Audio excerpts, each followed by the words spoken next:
Happy, happy Halloween, Halloween, Halloween, happy, happy Halloween, Silver Shamrock. Happy, happy Halloween, Halloween, Halloween, happy, happy Halloween, Silver Shamrock. Happy, happy Halloween, Halloween, Halloween, happy, happy Halloween, Silver Shamrock. Hey guys, what's up? Jake here, back for my review. And today, well, I'm actually not reviewing a movie. Instead, I'm doing a new series I like to call Is It Really That Bad? This series, we'll be looking at movies that people really don't like, and I'll be seeing exactly why people should love them and not really hate them as much. The reason why I'm looking at these first is because Jason Goes to Hell is having his 25th anniversary. Freddy's Dead, well, why the hell not? They're both made by New Line, they're both final movies, so might as well just do both. First, let's look at Jason Goes to Hell, the final Friday, because I want to, even though it was released after Freddy's Dead, but still. Released August 13th, 1993, Jason Goes to Hell is supposed to be the Final movie.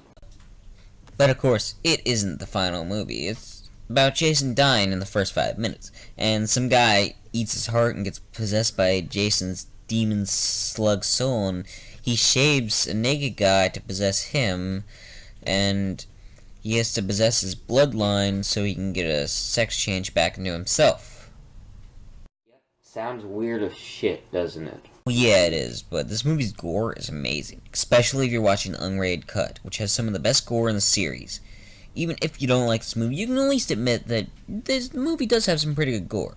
But this movie's problem really is Jason really isn't in it. I would say that Jason's really only in for about maybe 5 minutes, tops. I mean, in the original Nightmare on Elm Street, at least they had Freddy's presence. In this, it's just random guys killing people, getting them fucked up. And at least in the original Nightmare on Elm Street, you can feel Freddy's presence in that movie. In this movie, you just see some random guy that's kind of unstoppable killing people. Hell, technically, Jason didn't kill anybody. I mean, because the director said that Creighton Duke survived, and Don't worry, I'll be talking about him later. But first, I'll talk about Jason's look, and he looks pretty good when he's in it. I like his mask, and I like how the skin is covering his face. His face pretty much is the mask, and I do like it, and it looks pretty damn cool. Not the best looking Jason, but it is cool. I'm trying to defend this movie. Let's do the best part of it, because this is actually awesome. The best thing in this movie, for sure, is how it set up Freddy vs. Jason. The very end of the movie, which is kind of a spoiler, but the title kind of spoils it. So, the very end of the movie, Jason is sent to hell, of course, and we see Jason's mask, and it's pulled down by Freddy's hand, which is played by Kane Hodder, playing Freddy's hand. And then there's also the freaking Book of the Dead from Evil Dead 2. Read Freddy vs. Jason vs. Ash. See what it's set up with that. The only problem about this is they had to wait 10 years for Freddy vs. Jason to come out, but these little touches weren't able to be, good until then. But it's still fine. And the best character by far in the movie is Creighton Duke. You remember me? This guy is awesome. He's the best character in the movie. He's fun, he's well acted, and even though his backstory was kind of shut short, he's still a great character. Creighton saved this movie for me. If he wasn't in it, I probably wouldn't watch it at all.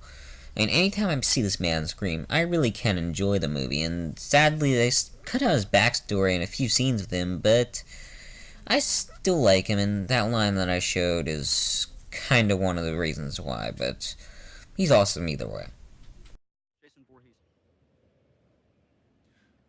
Well, that makes me think of a little girl in a pink dress sticking a hot dog through a donut. Actually, this movie does have some pretty good characters. I do like most of them. And the main character, Steven, he's kind of a nerd or jock, I can't tell, but I like this guy. His interactions with his cop friend are pretty damn fun. They're pretty good. They act like friends. I got a gun. Fuck that.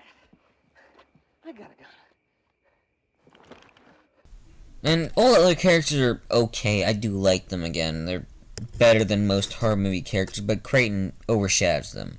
And the biggest problem in this movie, even though I'm supposed to be defending it, Jason talks. Get the hell away from her, Ed. Yep, it's sad that Jason has said that. It's worse than what Michael Myers said. At least I was Michael Myers. They could have made the scene fine if they would have either made them not able to talk or their larynx being screwed up. I can't believe I'm saying this, but you could have done the thing from Halloween Revelations. That's a horrible movie, much worse than this.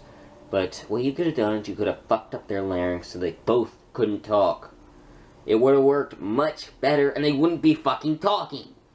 Great writing, guys.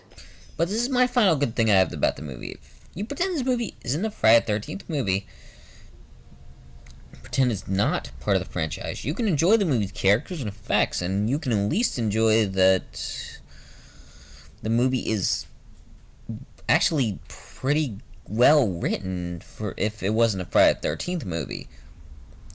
But if you don't enjoy the movie, I totally understand. I used to hate this movie, but now, I mean, it's alright. It's actually kind of good-ish. If you don't watch it as a Friday the 13th movie. So I suggest you watch it, pretending it's not part of the series, and try to enjoy it. Don't and pretend it isn't Friday the 13th, and maybe you might enjoy it. So give it another watch.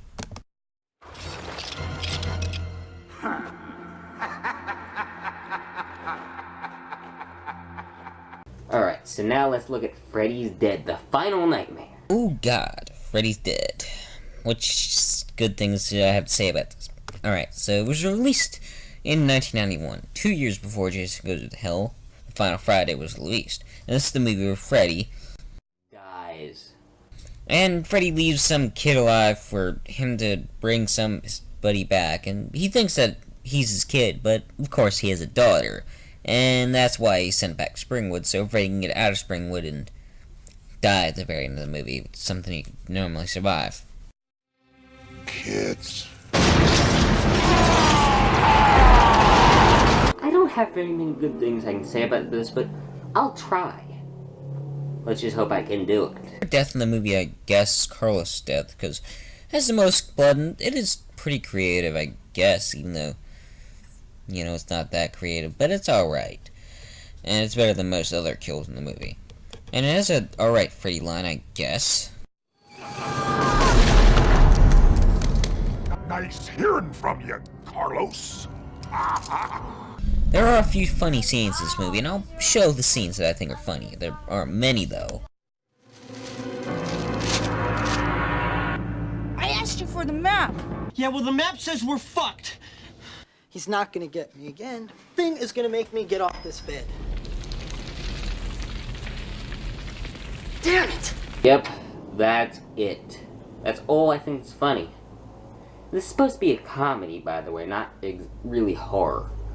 So, have fun watching bad jokes. Something else good. Alright, so to make this video longer, I guess the 3D scenes aren't bad.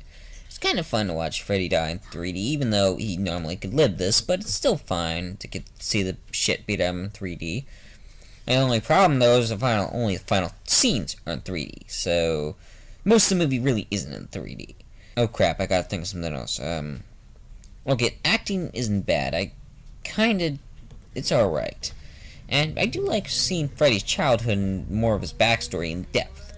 And I do like this and seeing all the gloves in Freddy's workshop.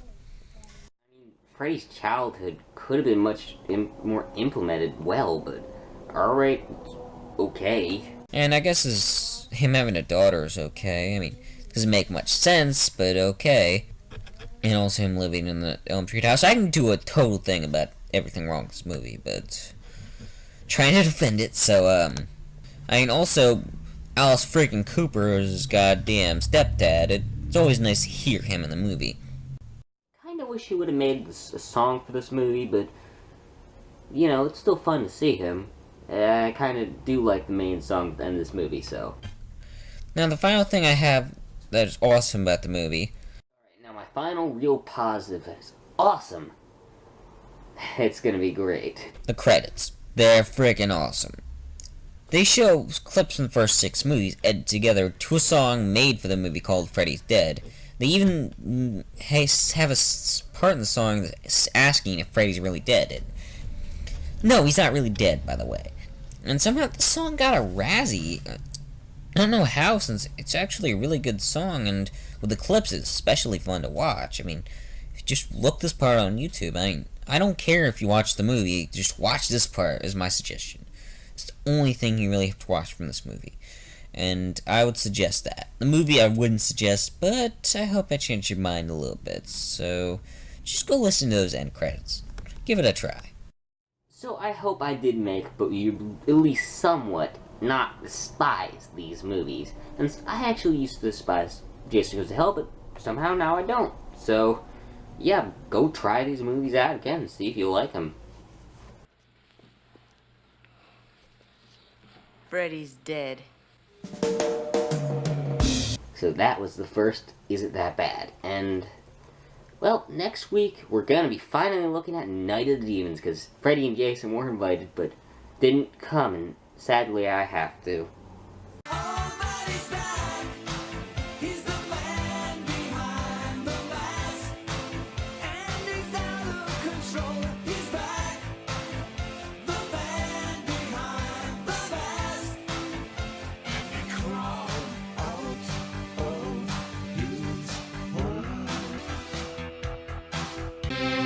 Kids.